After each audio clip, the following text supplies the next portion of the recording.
Tonight, we tell the story of one of the most important and most forgotten kings in all of Tolkien's legendarium. A king who ruled during the Second Age. A king who witnessed the rise of Sauron.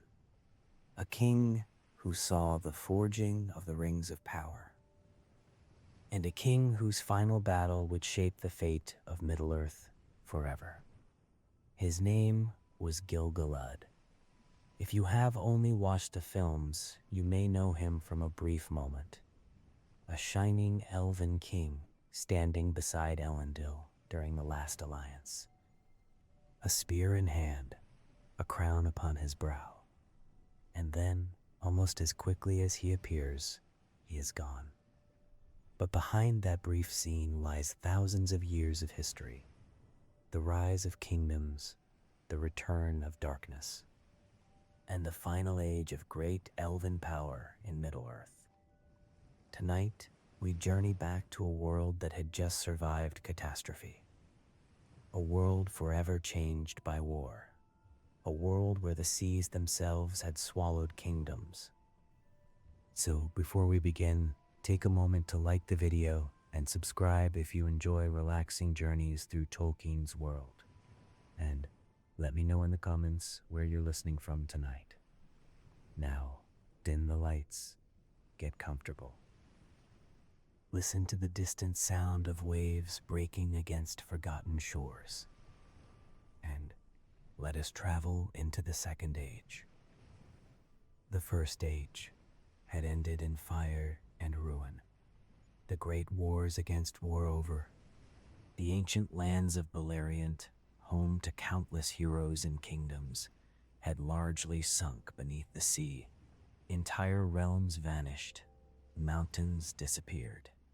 Cities were lost forever. The traveler imagines the silence that followed. After centuries of war, Middle-earth finally knew peace. Not perfect peace, but peace enough for rebuilding. Among the survivors stood the Noldor, the proud and gifted Elves who had once followed Feanor into exile. They had built kingdoms, fought impossible wars, endured terrible losses. Now only remnants remained, and these remnants gathered in the western lands of Lindon. Lindon stood near the shores of the Great Sea, a kingdom of harbors, forests, and quiet beauty. The air carried the scent of salt and pine. White ships rested upon calm waters. The cries of seabirds drifted upon ocean winds. For many elves, Lindon felt bittersweet. Beautiful, peaceful, yet haunted by memory. Because across the sea lay Valinor. Home, and beneath the waves lay Beleriand. Loss ruled here. The High King of the Noldor, the last to carry that title. The traveler imagines a young king walking the shores at dawn, waves touching the sand, mist rising above the water. The burden of history resting upon his shoulders. He had inherited more than a crown. He had inherited responsibility. Not merely for a kingdom, for an entire people, for the last great remnant of the Noldor in Middle-earth. And though peace had come, Gil-galad understood something others wished to forget. Darkness rarely disappears forever. Sometimes it merely waits, and somewhere beyond the eastern horizon, something was already beginning to stir. The burden of kingship came early to Gil-galad, perhaps earlier than anyone would have wished. The Second Age had only just begun, yet the old world was already gone. Not changing. Gone. That distinction mattered. The traveler imagines standing upon the western shores of Lindon and looking out across the sea. Beyond the waves lay the straight road to Valinor. Behind lay Middle-earth, a land still scarred by war. For many elves, this created a strange tension. Part of their hearts remained turned westward, toward peace, toward home, toward the blessed realm. Yet duty held them here, and no one felt that duty more deeply than Gil-galad. He was not merely another Elven lord. He was High King, the last High King of the Noldor remaining in Middle-earth. A title heavy with memory, heavy with triumph, heavy with tragedy. The traveler notices something important about Tolkien's great kings. Their greatness rarely comes from conquest. It comes from endurance, from carrying burdens others cannot see, from remaining steady while entire ages change around him. Gil-galad belonged firmly to that tradition. The surviving records tell us little about his private thoughts, yet his actions reveal much. He ruled Lindon wisely, patiently, without the reckless pride that had doomed earlier generations of the Noldor. That alone made him remarkable. The traveler remembers the history of his people. The Noldor were brilliant, gifted, creative, powerful, but they were also proud, terribly proud. Their greatest strengths had often become their greatest weaknesses. Ambition led to rebellion, pride led to division, oaths led to catastrophe. Gil-galad inherited that history, and unlike many before him, he learned from it. This may have been his greatest gift, not power, wisdom. The wisdom to recognize old mistakes before repeating them. The wisdom to understand that peace required vigilance. The wisdom to know that victory over one Dark Lord did not guarantee permanent safety. The traveler imagines Lindon during those long early centuries, a kingdom of quiet dignity. Elven ships entering peaceful harbors, smiths crafting beautiful works, scholars preserving memories of lost ages, music drifting through halls lit by lanterns and starlight. On the surface, it seems idyllic, and in many ways it is. But beneath that peace runs another current, watchfulness. Gil-galad never fully relaxes, not because he is fearful, because he remembers. He remembers what unchecked darkness can become. He remembers how slowly evil sometimes returns. Let us leave the peaceful shores of Lindon behind. The sea still rolls against white harbors. The gulls still circle above quiet waters. Yet, far to the east, peace is already beginning to unravel.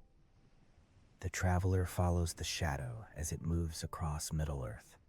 At first, it has no armies, no towers, no banners, only will, only patience, only purpose.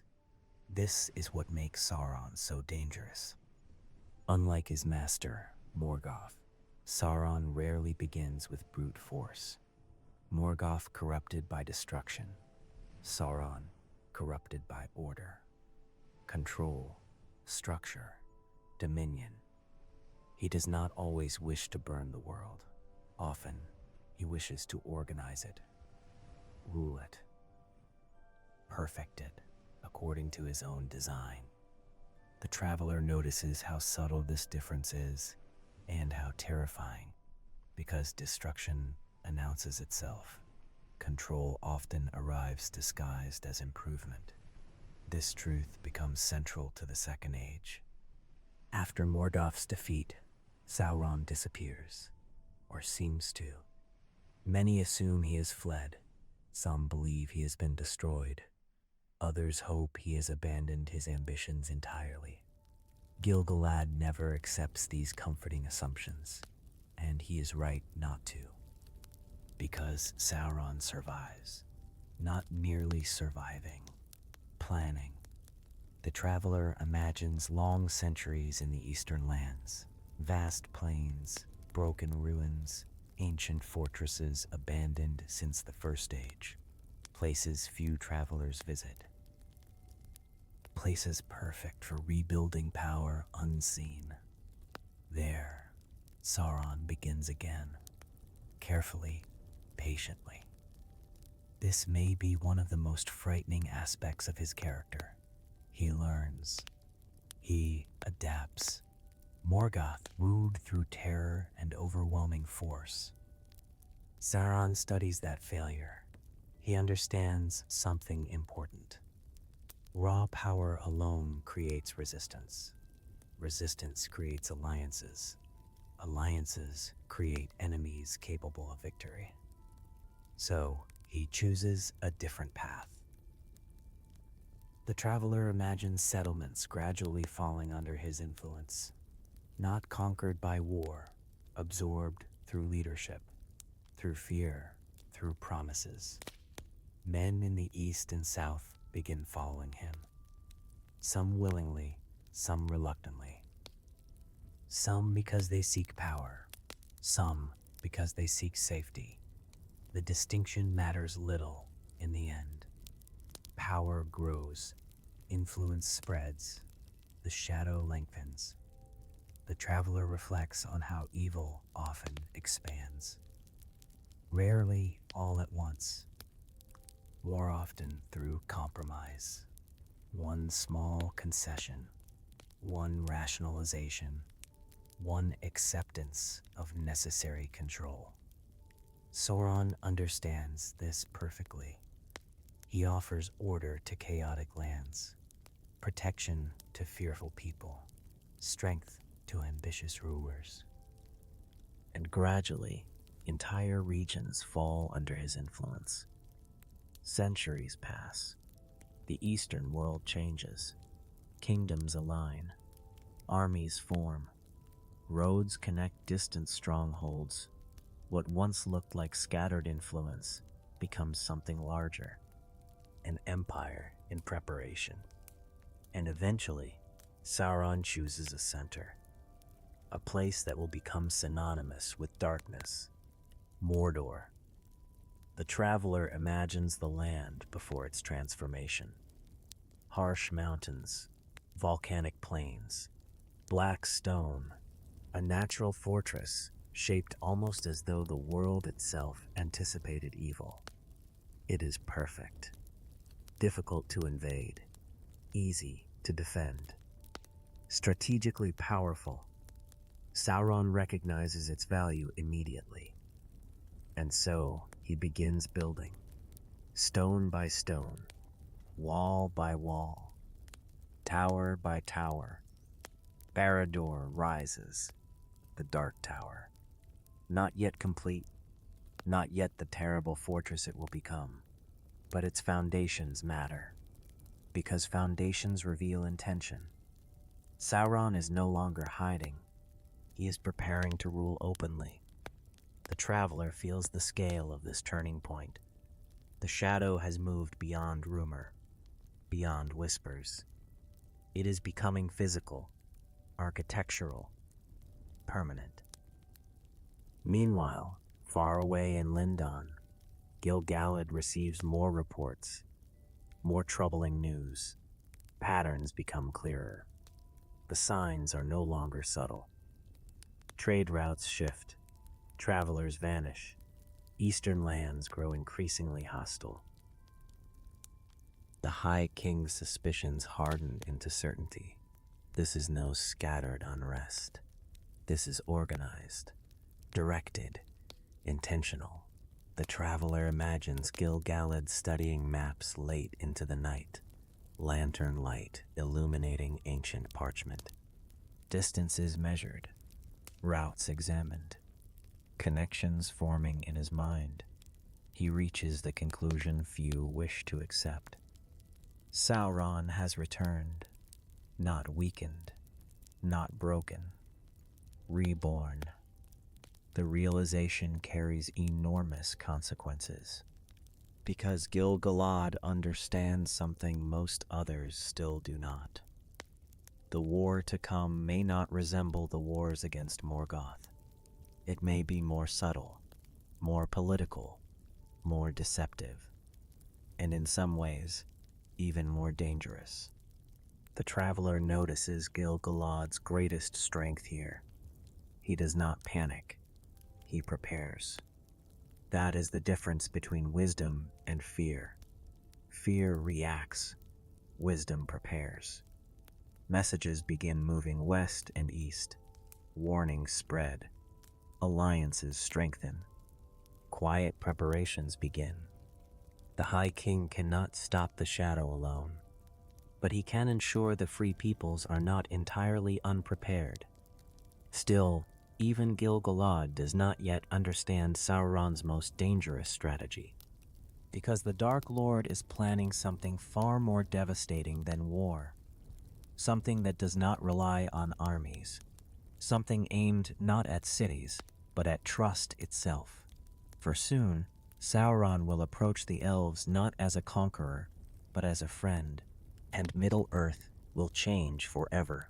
The shadow continues growing in the east. Barad-dûr rises stone by stone. Mordor becomes stronger with every passing year. Yet no armies march west. No great invasion begins. No open war is declared, and that confuses many.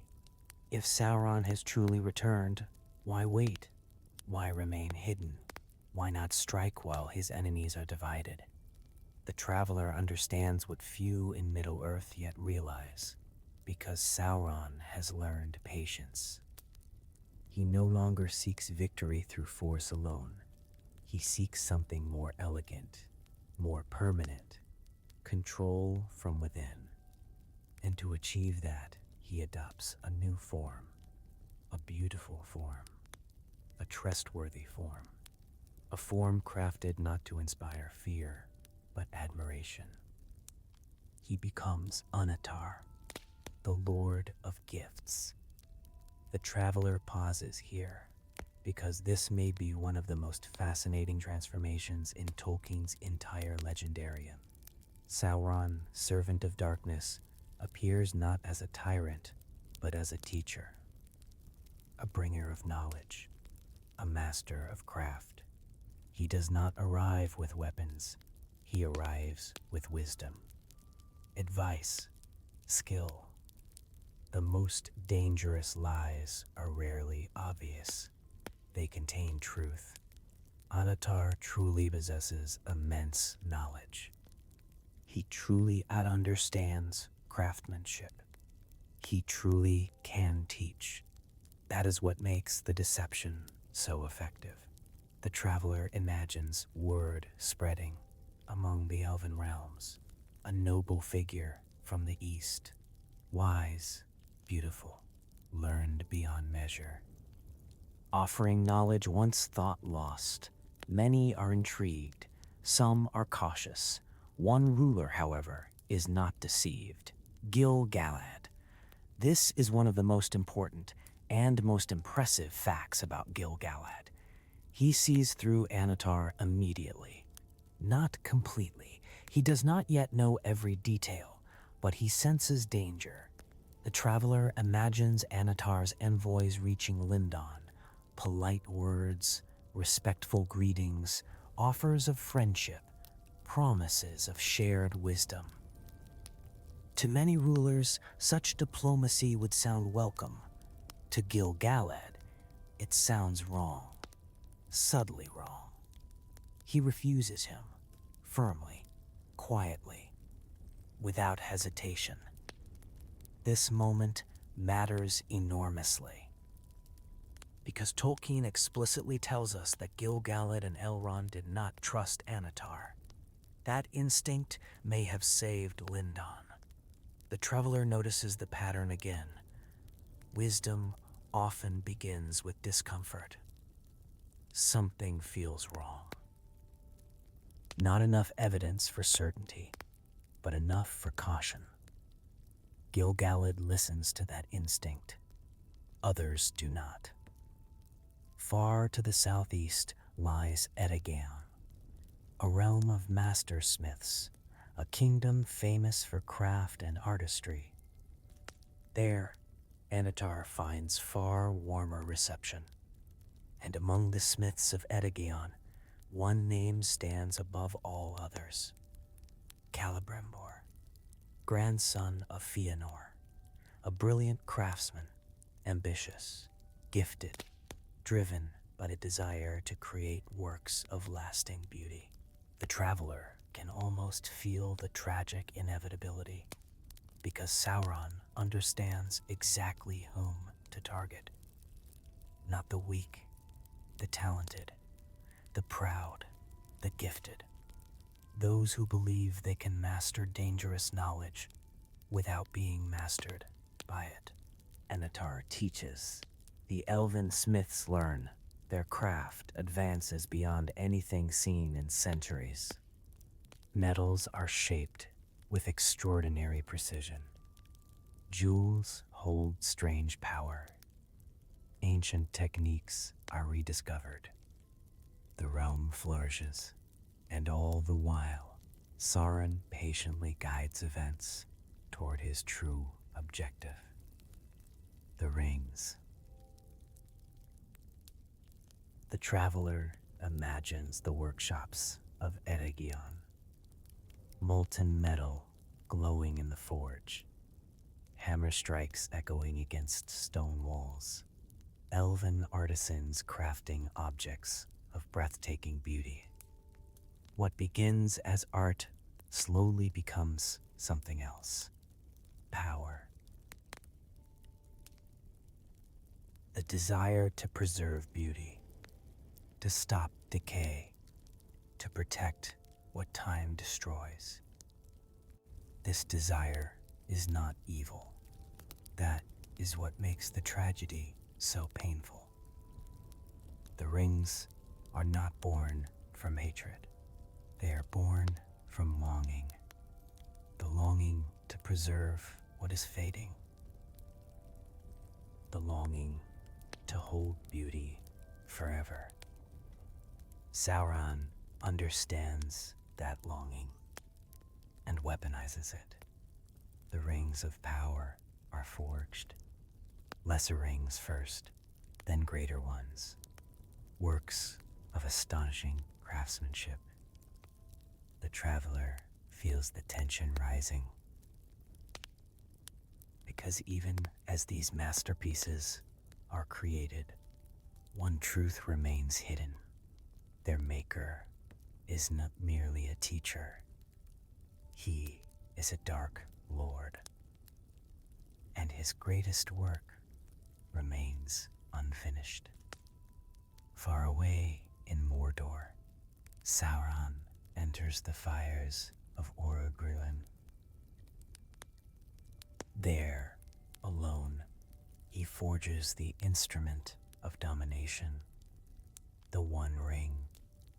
The traveler imagines the moment: fire warring from the mountain, molten gold glowing with unnatural light, ancient words spoken into flame, will poured into metal. Power condensed into form. The ring is completed, and in that instant, everything changes, because the elves feel it immediately, not later, not gradually, immediately. The deception collapses. They understand.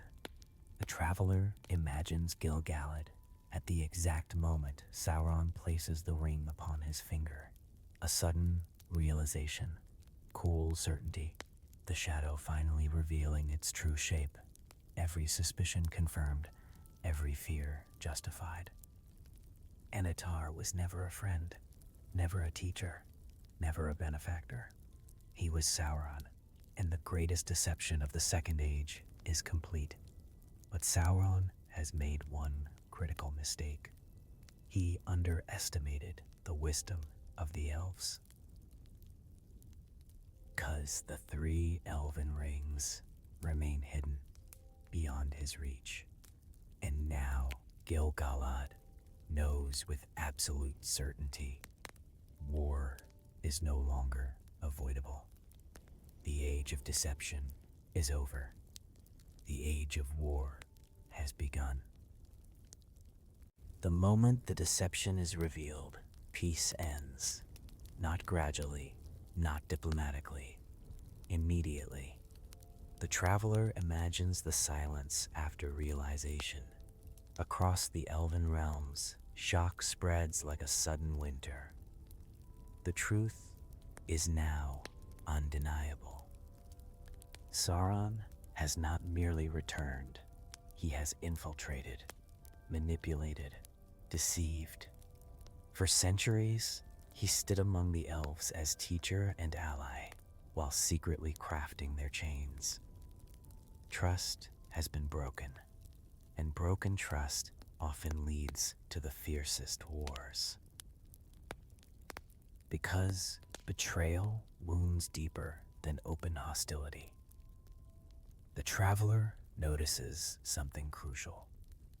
Sauron does not waste time. Once deception fails, force begins. The mask falls, the Dark Lord moves openly. Armies gather in Mordor, orcs march. Standards rise. The Second Age enters a new phase. War. And the first target is obvious. Celebrimbor and the realm of Eregion. Why Eregion? Because Eregion contains knowledge. Knowledge of the rings. Knowledge Sauron desperately wants under his control. The traveler imagines the beautiful lands of Eregion before the invasion. Green hills, elegant halls, great forges where master smiths once worked in peace. A realm defined by craft and artistry, not by war. That makes what follows all the more tragic, because some kingdoms are built to endure sieges. Eregion is not one of them. Its greatest strength was creation. Its greatest weakness becomes vulnerability. The armies of Mordor arrive like a storm. Black banners spread across the land. Fire follows iron. The traveler can almost hear the first alarms. Messengers racing through workshops. Horns sounding from towers. Smiths laying down tools to take up weapons. The transformation feels violent, sudden, wrong. The peaceful rhythm of craft gives way to survival. The siege begins. Sauron attacks with overwhelming force. This reveals another aspect of his genius. He adapts instantly. Deception when deception works. War when war becomes necessary. No hesitation, no sentiment, only objectives. And his objective is singular, the rings. The traveler imagines Celebrimbor during these desperate days. Brilliant craftsman, proud descendant of Feanor, now facing the consequences of misplaced trust. There is tragedy here, deeper than military defeat. Celebrimbor is not evil, not corrupt. He wanted beauty, preservation, mastery of craft. Sauron turned those noble desires into vulnerabilities. That realization alone must have been devastating. Still, he resists. Eregion fights, hard, desperately. But the outcome becomes increasingly clear. The city cannot hold forever. The traveler feels the weight of inevitability. Some battles are decided before the first sword is drawn. Numbers matter. Preparation matters. Fortification matters. Sauron holds advantages in all three. Eregion begins to collapse. Walls fall. Defenses break. Fire spreads through halls once filled with art and music. The great forges burn. Masterworks are destroyed. Centuries of beauty vanish in smoke. The tragedy becomes almost unbearable, because this is more than military conquest. It is cultural destruction. The destruction of memory, of artistry, of possibility. The traveler notices how often Tolkien treats such losses with gravity. The fall of beautiful things matters deeply in his world. Eregion becomes another such loss. And then comes the fate of Celebrimbor, captured, tortured, interrogated. Sauron demands knowledge. The location of the rings, the secrets of their making. The traveler pauses here, because this becomes one of the darkest episodes of the Second Age. Sauron succeeds partially. Celebrimbor reveals much under torment, but not everything. Most importantly, not the location of the three. This matters immensely, because those three rings remain beyond Sauron's reach. Hope survives. Barely. Even in defeat. Even in horror. The traveler reflects on this powerful truth. Evil often wins battles. That does not mean it wins everything. Sauron captures Eregion. He destroys its realm. He kills Celebrimbor. Yet, he fails to seize total control. The three remain hidden. And hidden within that fact lies the future. The future resistance. The future survival of the elves. Still, the immediate reality is grim. Eregion has fallen. One of the greatest elven realms of the Second Age lies in ruin. And Sauron's power grows dramatically. The traveler imagines messengers escaping westward, exhausted, wounded, carrying terrible news. Eregion has fallen. Celebrimbor is dead. Sauron marches west, toward Lindon, toward the High King, toward Gil-galad. At last, the war Gil-galad foresaw for centuries has fully arrived. No more shadows, no more whispers, no more hidden schemes, only open war between the Dark Lord and the last great king of the Noldor.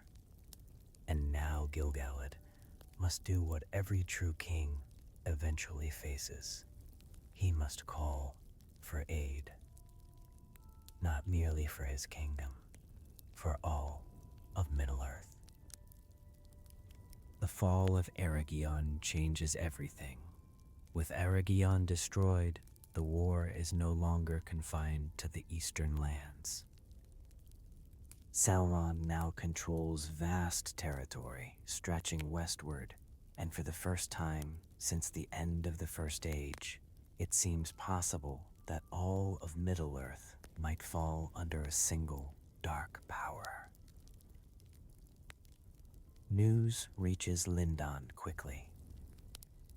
Messengers arrive exhausted, carrying reports of burning cities, broken defenses, and the death of one of the greatest elven smiths ever to live. There is grief, there is anger, but above all, there is clarity. Gil-galad now knows exactly what kind of enemy stands before him. Sauron is not merely powerful. He is patient, intelligent, and ruthless. He strikes only when advantage is his. He wastes nothing. He turns beauty into weakness and trust into weapons. And now he marches west, toward Lindon, toward the Grey Havens, toward the last great stronghold of the Noldor. Gil-galad does not panic. That is perhaps his greatest strength as a ruler. Where lesser kings might react with fear or rage, he becomes more focused, more decisive. He has spent centuries preparing for this possibility. Now, preparation becomes action. Messengers leave Lindon in every direction, to the elven realms, to allied lords, to the surviving powers of the West. Warnings spread across Middle-earth. War has come. Openly, the age of caution has ended. This moment reveals something important about Gil-galad. He understands a truth many rulers struggle to accept. No kingdom survives alone. Not even elven kingdoms. Pride destroyed too many realms in the First Age. Isolation doomed too many kings. Gil-galad refuses to repeat those mistakes. He calls for unity, not dominance, not submission. Unity. That decision helps save Middle-earth. At this point in history, one rising power among men becomes critically important. Numenor. It stands as the greatest kingdom of men in the Second Age. Powerful fleets, great armies, knowledge inherited from older ages. The descendants of those who once aided the Elves against Morgoth. For years, Numenor has grown stronger. Its ships cross wide seas. Its influence reaches distant shores. Its people have become mighty. Gil-galad understands what this means. If Sauron is to be stopped now, the strength of Numenor may decide the war. And so he reaches across the sea. He asks for aid, not as a desperate beggar, as an ally. As a king who understands what is at stake.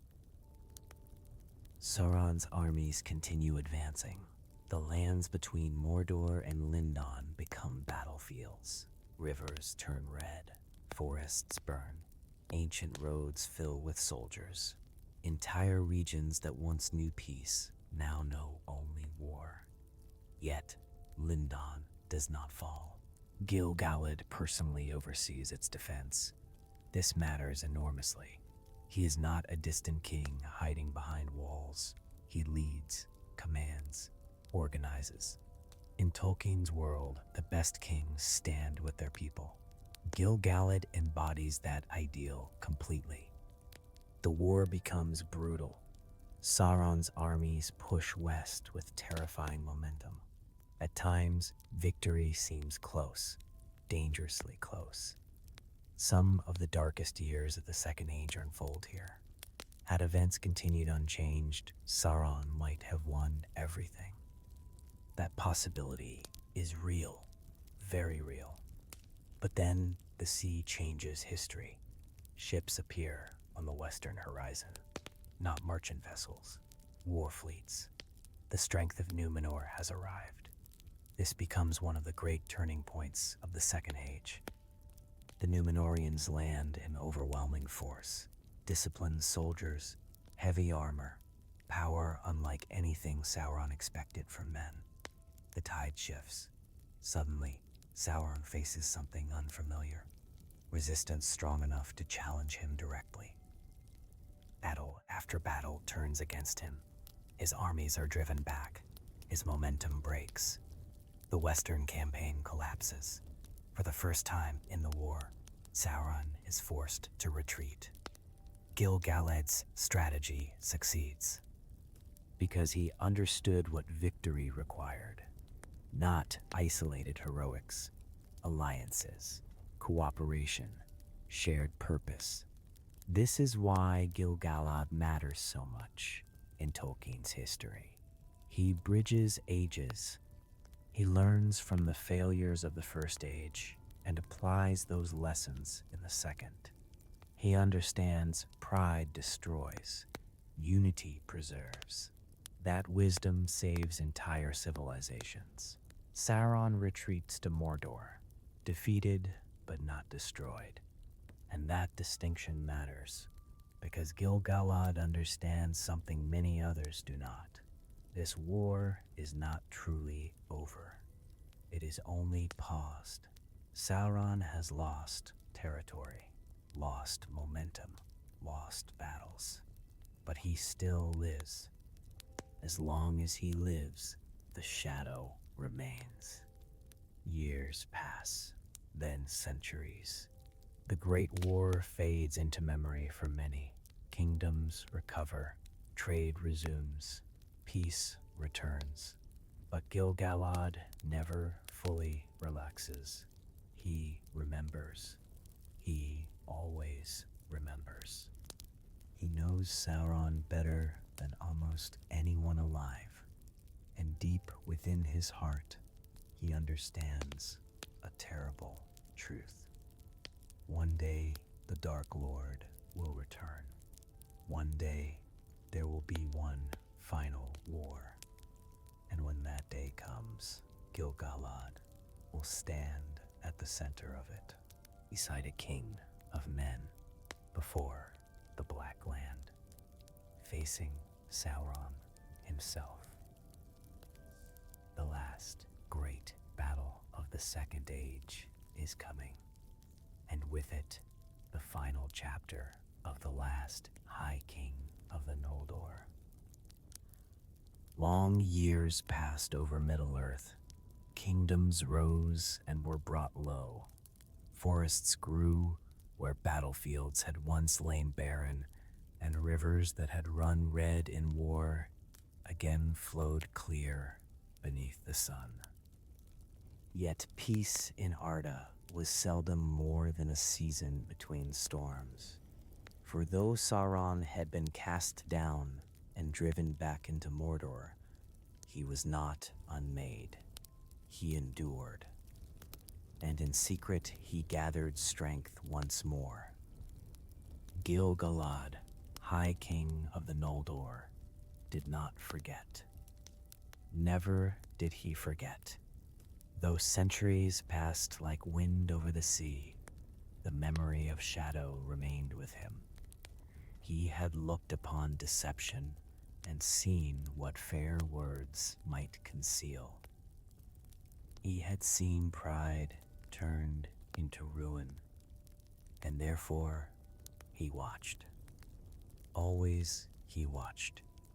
In those days there came to Middle-earth great ships from the west, borne upon mighty seas, for Numenor had fallen. The proud island kingdom of men, greatest of all mortal realms, had been swallowed by the sea through pride and rebellion, and its glory had perished in a single cataclysm. Yet not all were lost. From the ruin came the faithful, and among them stood one whose name would be remembered while the world endured. Elendil. Tall he was, taller than any man of later days, and in him the blood of Numenor ran noble and strong. He came not alone. With him came his sons, Isildur and Anarion. They founded kingdoms in exile. Arnor in the north, Gondor in the south. Thus, the strength of Westernesse lived on, though diminished. Word of these new kingdoms reached Lindon. And when Gil-galad heard the name of Elendil, he understood at once that fate was moving. For here at last stood a king among men, worthy of old alliance, a king not ruled by pride, a king not seduced by darkness, a king who remembered. And remembrance was precious in those days. Years passed, then came the stroke that changed everything. Sauron declared himself openly. No longer content with whispers and shadows, he moved in wrath. His armies multiplied. Barad-dû darkened the land. The fires of Orodruin burned fiercely. Then came the blow that none could ignore. Minas Ithil fell. The city of the moon was taken. Its white walls were broken, its beauty defiled. And Isildur fled northward with great peril, bearing with him a treasure of immeasurable worth. A seedling of the White Tree, a memory of lost Numenor. When he came at last to Lindon, weary from grief and war, Gil-galad received him with honor. There the final truth became plain. This war could no longer be delayed. No kingdom would survive alone. Not Lindon, not Arnor, not Gondor. Not any free people beneath the sun. Sauron had grown too strong. Only unity remained. Thus was forged the last alliance of elves and men, one of the greatest unions ever seen in Middle-earth. Not since the Elder Days had such strength been gathered. Banners rose across western lands. Elves came from Lindon. Warriors from Rivendell followed Elrond. Men came from Arnor and Gondor. Dwarves, too, answered the call. Old rivalries were set aside. Old wounds were ignored, for all understood the same terrible truth. If this alliance failed, darkness would cover the world. Gil-galad stood at its head. Beside him stood Elendil, elf and man, ancient and mortal. The traveler of old songs might say no nobler sight had been seen since Beleriand sank beneath the sea. Gil-galad bore Aeglos, the great spear of the High King, long and terrible in battle. Its point shone like frost beneath starlight. Many feared it, many fell before it. Yet more than weapon or crown, it was the king himself who inspired those around him. For there was in Gil-galad something rare, even among the Eldar. A majesty without arrogance, strength without cruelty, wisdom without coldness. He did not seek glory, he sought preservation. The preservation of light against shadow. So the alliance marched eastward, toward Mordor, toward the Black Land, toward destiny. Across plains and rivers they came, countless warriors beneath countless banners. The earth trembled beneath their passage. Songs were sung in many tongues. Prayers were whispered in many hearts. And above them all stood two kings, Gil-galad and Elendil, the last great hope of the West. Yet even as they marched, both knew the truth that wise rulers seldom spoke aloud.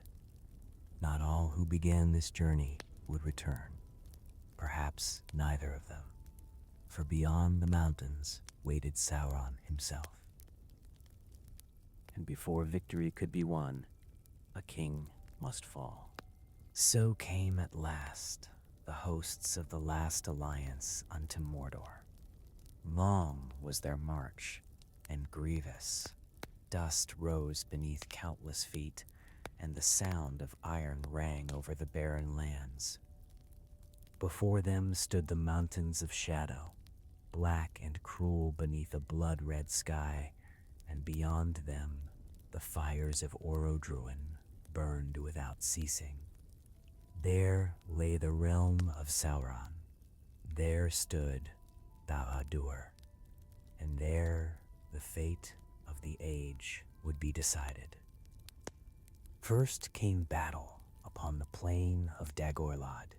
There the armies of the west met the legions of Mordor in terrible war. Orcs without number poured forth. Trolls of vast strength strode beneath dark banners. Evil men from east and south cried aloud in harsh tongues. The plain became a sea of steel and flame. Long was the struggle. Many fell. Songs were ended there. Lineages broken. Names lost to all memory, save that of the world itself. Yet the last alliance did not break, for Gil-galad stood firm, and Elendil stood beside him. Where their banners flew, hope endured. Where Aeglos shone, the servants of shadow faltered. And so at last, Sauron's hosts were driven back behind the Black Gate. Then began the siege of Barad-dûr. Not for days, not for months, but for years. 7 long years the siege endured. 7 years of hunger, hardship, endurance, and sorrow. The great fortress would not fall easily. Its walls were wrought with power, its foundations rooted in dark craft. And Sauron remained within, waiting, watching, patient, for he knew something terrible. Time favors stone. Time exhausts flesh. Even immortal elves may grow weary of war. Even kings may weaken beneath long burden. Thus the siege became a war of endurance. Year after year the alliance held, and year after year the shadow remained. But at last came the final hour.